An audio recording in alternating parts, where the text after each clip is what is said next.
High বন্ধুরা, আমি সোদপুর দিয়ে জুনিয়র পাপ্পু বলছি। এখন তো সামনে বর্ষাকাল আসছে, ডিম বাচ্চা সবাই করছে, তাই আমিও করছি। তাই এই যে আপনাদের সামনে ছোট্ট একটা গিট বানাচ্ছি, সেটাই আমি আপনাদেরকে দেখাচ্ছি।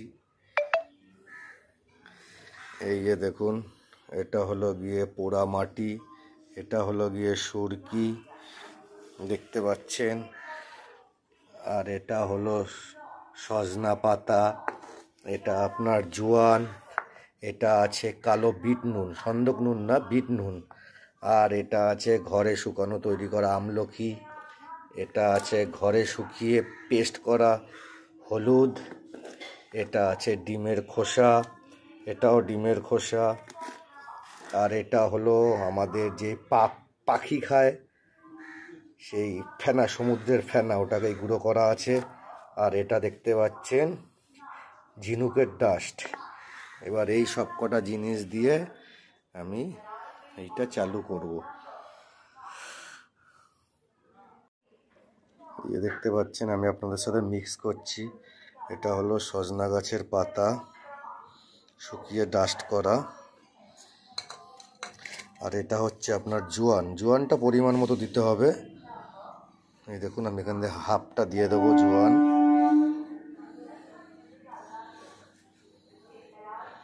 হাফটা দিয়ে দিলাম জোয়ান। আর এইটা হলো বিট নুন, এই নুনটা আমি দিয়ে দিচ্ছি, পায়রার ক্যালসিয়ামের জন্য কাজে লাগে। এটা হচ্ছে আপনার বিট নুন, পরিমাণ মতো আপনি দিয়ে দেবেন। আর এটা হচ্ছে ঘরে পেস্ট করা আমলকি। আমলকি মানুষের পক্ষেও ভালো, পায়রার পক্ষেও খুবই ভালো। দেখতে পাচ্ছেন আমলকি, এটা আমি পুরোটাই দিয়ে দেব। আর এটা হচ্ছে আপনার হলুদ, ঘরে যেই হলুদটা করেছিলাম শুকিয়ে ডাস্ট করে, এটা হলো সেই হলুদ। এই যে হলুদটা আমি ছিটিয়ে দিচ্ছি।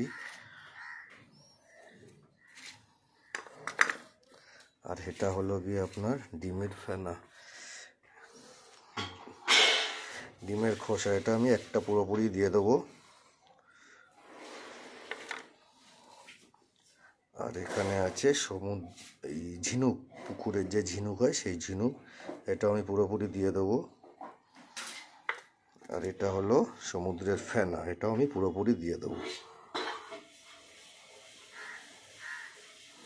তারপরে বন্ধুরা এটা ভালোভাবে মিক্স করতে হবে, কারণ আমার এক হাতে ফোন আর এক হাতে এইটা আমি হবে না।